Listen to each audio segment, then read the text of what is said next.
3장 19절부터 31절까지.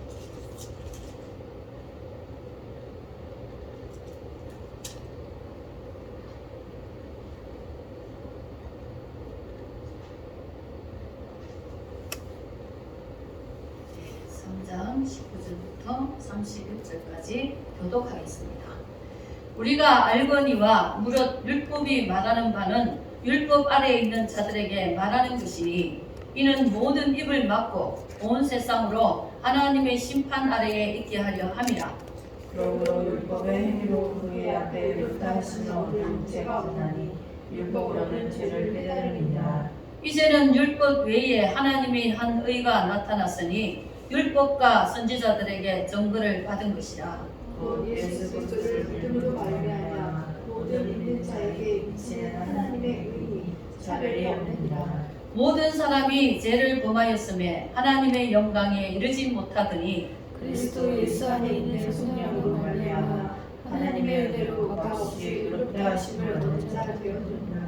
이 예수를 하나님이 그의 피로써 믿음으로 말미암는 화목제물로 세우셨으니 이는 하나님께서 길이 참으시는 중에 전에 지은 죄를 강가하심으로 자기의 의로우심을 나타내려 하심이니 곧 이때 자기의 의로우심을 나타내사 자기도 의로우시며 또한 예수 믿는 자를 의롭다 하려 하시니라. 그런즉 자랑할 데가 어디 있냐? 있을 수가 없느니라. 무슨 법으로냐? 행위로냐? 아니라 오직 믿음의 법으로니라. 그러므로 사람이 의롭다 하심을 얻는 것은 율법의 행위에 있지 않고 믿음으로 되는 줄 우리가 인정하노라. 하나님은 다만 유대인의 하나님이시냐? 또한 이방인의 하나님은 아니시냐? 진실로 이방인의 하나님도 되시느니라. 할례자도 믿음으로 말미암아 또한 물에 행하는 자도 믿음으로 말미암아 의롭다 하신 하나님은 한 분이시니라. 함께 읽겠습니다. 그런즉 우리가 믿음으로 말미암아 율법을 파괴하느냐? 그럴 수 없느니라. 도리어 율법을 굳게 세우느니라. 아멘. 하나님 감사합니다. 이 시간에 말씀을 주시옵소서. 저희들 우리 주의 말씀으로 살아야 되겠사오니 하나님의 성령을 따라 주의 말씀을 깨닫게 하시고 그 말씀 주셔서 그 말씀 붙잡고 이 세상을 승리하며 살도록 도와주옵소서. 아버지, 이 시간도 주께서 역사하여 주옵소서. 예수님의 이름으로 기도드립니다. 아멘. 네, 좀 오늘 길게 읽었습니다. 읽으면서도 또 이해되는 것도 있죠. 말씀이 우리가 정리가 어떻게 보면 정리가 되기도 하죠. 율법에 우리는 전부 율법으로 인해서 모두 정죄함에 빠지고 죄를 깨닫게 된다는 거. 줄이면 또 간단합니다. 우리 예수 믿는 것은 그렇게 복잡한 것이 아닙니다. 바울이 그렇게 히브리 오늘날 같으면 뭐 공부를 엄청나게 하는 하버드 대학 같은 그 정도의 공부를 한 사람이었죠. 가바리엘 문화에서. 그러면서 예수를 만나고 나니까 모든 것을 뱃선물로 여기다 그랬어요. 그리고 나는 예수 그리스도와 그가 십자가에 못 박힌 사실 외에는 알지 않기로 작정했노라 그랬어요. 우리는 예수 얘기만 해야 됩니다. 사실 아무리 세상에서 많이 배우고 많이 하더라도 사실은 내가 예수에 대한 말씀을 하고 예수님을 알고 예수를 믿고 예수님에 대한 증거를 한다면 그 사람은 구원에 속한 자죠. 우리가 이 율법이라는 것은 정죄를 하는 거예요. 정죄. 너 죄인이지. 넌 부족해. 넌 안 돼. 이렇게 하는 것이 율법입니다. 그래서 율법은 죄를 깨닫게 하는 것입니다. 율법이 없으면 사람들이 죄가 무엇인지 몰라요. 그래서 율법을 가지고 죄를 깨닫게 한다는 것입니다. 우리가 처음 보면. 그래서 우리가 이 율법 안에 우리가 전부 속해 있는 거예요. 모두 죄인입니다. 아무리 그 사람이 착하고 보기에 정말 선하고 열심히 깨끗하게 살려고 해도 죄가 하나도 없는 사람은 한 사람도 없는 것입니다. 율법에 비추어 보면은. 그래서 이 우리 사람을 창조하실 때 하나님이 그 영광을 입혀서 창조하셨거든요. 에덴 동산에서는 죄가 들어오기 전에는 죄가 없었습니다. 그래서 하나님과 함께 동행하고 하나님을 알고 보고 살았습니다. 그런데 제일 그 사단의 속임을 당해서 아담과 하와가 죄를 범하고 나서 불순종을 하고 나서부터 이 인류에게는 완전히 죄가 임했습니다. 그래서 그 죄를 해결해 줄 방법이 없었던 거예요. 죄의 결과는 사망이기 때문에 누구도 그 죄에 대해서 누가 어떤 사람이 내가 죄를 해결하겠다고 정말 깨끗하고 거룩하게 살아서 그 사람이 죄물이 된다 해도 그 사람도 죄가 있는 사람이기 때문에 죄를 해결해 줄 수가 없는 것입니다. 죄가 없는 거룩한 죄물이어야 죄를 대신할 수가 있는 것입니다. 그래서 이 죄에서 놓여날 사람은 아무도 없는 것입니다. 어떤 사람은 내가 무슨 죄를 지었어? 나는 살인도 안 하고 뭐 큰 죄도 짓지 않았는데 이렇게 말을 하잖아요. 그런데 우리가 하나님 앞에 서면은 내 생각 하나도 내 행동 하나도 말 한마디도 어떤 데는 죄에 가득한 것이 많습니다. 우리가 하나님 앞에 내가 보면은 죄 없이 사는 것 같은데 죄가 가득한 존재들입니다. 우리는 죄로 인해서 이 모든 이게 마음과 양심이 전부 죄 덩어리예요. 내가 완전할 수가 없잖아요. 그 아담과 하와가 죄를 범하게 되면서 부모의 유전을 닮아서 부모의 유전자를 가지고 자식이 태어나면 그 부모를 닮는다잖아요. 그 아담과 하와가 죄를 범함으로 해서 우리는 그의 조상 우리 아담과 하와의 후손으로서 죄인으로 태어나는 것입니다. 이것이 원죄를 갖고 태어난다는 것이에요. 그런데 이제 살면서 예수 만나서 죄를 원죄를 해결하고 그 다음에 내가 살면서 죄를 짓는 것은 자범죄라고 합니다. 그 제쯤에 우리는 원죄를 해결받아야만 내가 구원을 받는 거예요. 모든 사람의 원죄를 어떤 방법도 해결이 안 되는 것입니다. 그래서 우리는 이 원죄를 해결해야만 내가 생명을 얻고 구원의 길로 갈 수가 있는 것입니다. 이 율법을 해결해 주실 분이 누가 오셨냐? 예수님이 오신 것입니다. 예수님은 하나님의 아들로 하나님이십니다. 성자 하나님. 하나님이시기 때문에 하나님은 죄가 없는 분이십니다. 죄가 없는 그분이 우리 죄값을 치르려고 그분은 어려운 분이고 율법을 완성시킨 분입니다. 율법을 완전히 다 지킨 분이에요. 그렇기 때문에 어려운 분이고 예수님이 그 어려우신 분을 우리가 믿을 때에 그 예수님의 의가 내한테 입히시는 것입니다. 그 의가 내 의가 되어서 이것을 칭이라고 합니다. 칭이. 의롭다 칭해준다는 거예요. 하나님이. 우리가 예수를 영접하고 예수 믿게 되면 내 마음에 예수님을 받아들이고 영접하면은 예수님이 내 안에 영혼 속에 내 안에 같이 계시게 됩니다. 그러면 우리는 칭이라고 합니다. 칭의. 하나님이 너는 어렵다 이렇게 말해 주신다는 것입니다. 그런데 이것을 주시면서 우리를 돈을 1억을 가져라 했으니까 값없이 주시죠. 자기 생명을 내어놓고 죄값을 치르시면서 우리를 죄에서 건져주시면서 무조건 무료 공짜 우리가 세상에 너무너무 좋은 것을 보석을 공짜로 준다면은 전부 다 기뻐하시겠죠. 그런데 예수님이 이 주신 의를 우리가 가치를 따진다면 매길 수가 없습니다. 저 아프리카에 어떤 사람이 아프리카 갔더니 아이들이 공기놀이를 하는데 그 공기놀이 하고 있는 돌을 보니까 전부 보석이더라는 거예요. 보석, 원석. 그래가지고 이 사람이 빵을 주면서 아이들한테 그것을 다 주워와라고 해가지고 그걸 갖고 나서 큰 부자가 되었답니다. 그 아이들은 그 돌이 보석인지 아닌지 모르잖아요. 그렇게 좋은 것을 가지고도 모르면 우리는 예수님의 그 가치를 모르는 것이죠. 어떤 사람이 너무 호화로운 배를 타고 가면서 거기서 짤짤 굶습니다. 여행객이. 자기가 돈을 아끼려고. 그런데 내리면서 왜 굶었냐고 그랬더니 돈이 없어서 그랬다.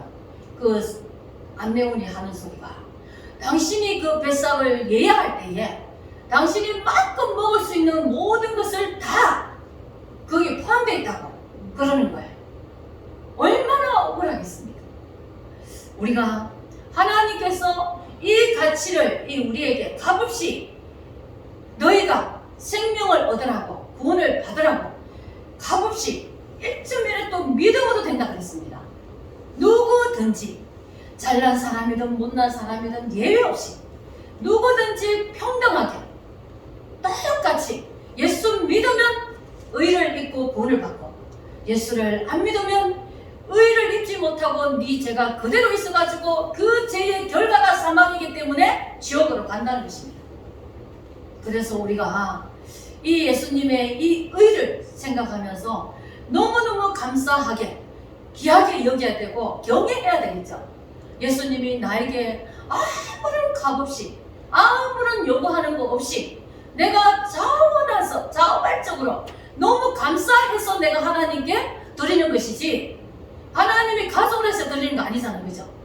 내가 너무 이 구원받은 이 생명 얻은 것이 감사해서 물질도 드리고 예배도 드리고 내가 주님을 위해서 하는 거예요. 그게 감사로 드려야지 그것을 주님이 또 기뻐 받으시죠. 제가 그저께도 전도를 하는데 어떤 남자분이 교회 가면 돈을 내야 되지 않느냐. 너무너무 많은 사람들이 오해를 해요. 하나님은 돈 가지고 오라고 안 했습니다. 돈으로 구원받는다고 하지 않았어요. 이게 돈은 우리 사람들이 굉장히 귀하죠. 좀 필요하고 중요하고. 하물며 하나님이 돈과 하나님을 같이 생길 수 없다고 하신 것이 얼마나 돈의 위력이 강한지. 그런데 돈 생각하지 말고 먼저 하나님을 알고 구원받으러 오시라고 했어요. 내가 예수 믿는 것은 돈이 없으면 우리가 레위기에 보면은 그 주님 앞에 제물을 드릴 때에 가난한 사람은 가난한 대로 드리고 돈 많은 사람은 소를 드리고 어떤 사람은 없으면 비둘기 드리고 이랬어요. 자기 형편대로 감사한 마음을 담아서 드리면 됩니다. 그렇게 큰 것을 해야 되고 물질의 돈에 뭐 이렇게 마음 부담 느끼고 이럴 필요가 하나도 없는 것입니다. 주님은 은혜 받기를 원하십니다. 구원 받기를 원하십니다. 그 예수 믿고 구원 받아서 내가 너무 감사하고 감격했어. 내가 어떤 사람이 나에게 고맙게 했으면 나도 고마워하는 표를 하고 싶잖아요. 그래서 내가 주님 앞에 어떻게 표를 하지 않을 수가 없어. 그런 마음으로 하나님께 뭐 내게 있는 거 조금이라도 하나님께 드릴 수 있으면 감사하죠. 하나님이 그것을 감사히 받아주십니다. 참 하나님은 작은 거라도 내 마음을 담아서 정말 감사를 담아서 믿음을 담아서 드리는 것을 기뻐하시잖아요. 그래 우리 주님이 이 땅에 오시면서 우리의 화목제물이 되어졌다 그랬습니다. 화목제물. 하나님은 우리를 용서할 수가 없었어요. 죄를 볼 수가 없어요. 하나님은 죄를 보면 우리가 죽어요. 하나님 앞에 죄 있는 모습으로 나아가면 그분은 깨끗하고 거룩하셔서 죄를 가지고 나아갈 수가 없기 때문에 그 중보자가 필요한데 중보자가 예수님이 되셔서 화목제물이 되신 것이 하나님께는 공의 깨끗하고 정없고 온전 제물이어야 되기 때문에 하나님께도 합당한 거예요. 예수님이. 그리고 예수님이 인간이 되셔서 우리의 그 육신의 모든 죄를 담당하려면 육체가 되어야 되잖아요. 육체가 되어야 피를 흘릴 수 있잖아요. 피를 흘려야만 죄를 사할 수 있잖아요. 그래서 예수님이 인간에게도 합당한 제물이고 하나님께도 합당한 제물이고 그래서 우리 인간과 하나님 사이를 예수님의 그 피로 우리가 나아갈 수 있도록 화목해 하셨습니다. 우리도 예수님과 화목되고 하나님과 화목되고 나면 그 다음에 우리는 다른 사람들과도 화목을 이루게 되겠죠. 하나님과 먼저 화목되고 난 뒤에는 사람들과도 화목을 이루게 됩니다. 예수 믿으면서 자꾸 어디 가서 분쟁만 일으키면 안 되는 거죠. 우리는 화목제물로 오신 우리 예수님 공의와 사랑을 다 이루시고 율법을 완성하시고 우리에게 오셔서 하나님께도 온전한 제물이고 우리에게도 온전한 정말 죄값을 치르시는 온전한 분이 제물이 되셔가지고 한국 제물이 되어주셨기 때문에 우리는 예수님밖에 구원받을 이름이 없는 것입니다. 이 한국 제물로 인해서 우리가 구원받고 이 받은 이 사랑이 우리 나에게만 국한되는 것이 아니라 처음에 하나님이 이스라엘을 불러주셨죠. 이스라엘을 택했습니다. 하나님은 항상 구원받는 일에 누군가를 택합니다. 일꾼을 택하고 구원받을 자를 택하고, 항상 어떤 복음이 없는 곳에는 선교사를 보내서 선교사를 택해서 보내죠. 일꾼을 택하고, 그 가정에도 어떤 한 사람을 택해서 그 사람을 통해서 그 가정이 구원받게 하죠. 하나님이 제일 먼저 택한 백성들은 유대인, 이스라엘이었습니다. 그런데 이스라엘만 구원하는 것이 아니라 바울을 통해서 이방인 외국으로 이렇게 쭉 복음을 전가하면서 오늘날 우리에게까지 복음이 온 겁니다. 지금도 계속 그 복음은 아시아를 통해서 계속 흘러가고 있어요. 누구든지 해당이 된다는 것입니다. 누구든지 누구든지 예수를 믿으면, 전 세계 속에서 누군가 예수를 믿으면 우리와 바로 하나가 될 수 있어요. 예수님 때문에 예수를 믿는 사람은 이 한국 제물이 되어가지고 우리가 누구든지 차별 없이, 이 복음은 차별이 없는 것입니다. 세상은 얼마나 차별이 심합니까? 예수님은 이 복음이 차별이 없어요. 예수님 눈에는 어떤 누구든지 믿는 자는 구원받고 하나님 자녀고, 믿지 않는 자는 하나님의 자녀가 될 수가 없는 것입니다. 누구든지 평등한 것입니다. 지혜가 있든 없든 돈을 가졌든 안 가졌든 다 똑같이 이렇게 하나님이 주신 것입니다. 그러니까 내가 받는 것이 내가 복인 것입니다. 내가 예수 믿고 그 의를 내가 입는 것이 복이죠. 그래서 누구든지 차별이 없고, 이 복음의 소식은 전 세계로, 우리 주변에부터 전 세계로 땅끝까지 전파되어 가야 되는 것입니다. 그래서 전도가 필요하고, 전도해야만 되고, 전도를 하지 않으면 내가 그 사람에게 영혼을 사랑하는 마음이 없는 거죠. 우리 하나님이 나를 사랑하시는데 이 사랑을 다른 사람에게 전해줘야 그 영혼이 지옥 가는 거 보지 못하겠다 하는 마음이 끓으면 내가 전도할 수밖에 없는 것입니다. 이 사랑으로 전도를 하게 하는 것입니다. 우리 하나님께서. 왜 하나님께서 모든 사람이 이 땅에 존재하는 모든 사람은 다 차별 없이 동등하게 예수 믿는 자는 어렵다 하신다는 것입니다. 우리가 그렇다고 우리 주님이 마지막에 결론적으로 뭐라고 말씀하신다면, 율법을 파기하느냐 그럴 수 없느니라, 도리어 율법을 굳게 세우느니라. 우리가 예수 믿는다 해서 율법을 이게 버리는 게 아닙니다. 율법을 우리가 좋게 여겨야 됩니다. 율법을 지킬 수 있어야 됩니다. 은혜로 사람들 사이가 보면은 사실 율법은 정죄하는 거고 죄를 인식하게 만드는 건데, 율법은 지키는 것이 복이죠. 근데 율법을 지키면 이 말씀대로 그대로 지키는 사람은 하나님 앞에 복을 받는다고 했어요. 순종하는 자, 예수 믿음으로, 구원은 믿음으로 받고 복은 순종함으로 받습니다. 그러면 이 말씀을 지키고 행할 때에 내가 이 말씀에 대한 복을 내가 받을 수가 있는 것입니다. 그런데 이 율법을 우리가 믿는 사람, 믿음으로 한다 하면서 자기는 율법을 다 버리고 아무렇게나 행동한다. 그러면 그것은 온전하지 못하는 거죠. 너희들이 믿는 자들이 바리새인과 서기관보다 너희가 말씀을 지키지 아니하면 너희도 결단코 구원을 받지 못하리라고 했어요. 우리는 하나님을 믿음으로 구원을 받지만 우리가 이 율법을 소중히 여겨야 됩니다. 하나님의 계명은 율법을 지키고 내가 따를 수 있어야 되겠다는 그것이 중심이 아주 중요합니다.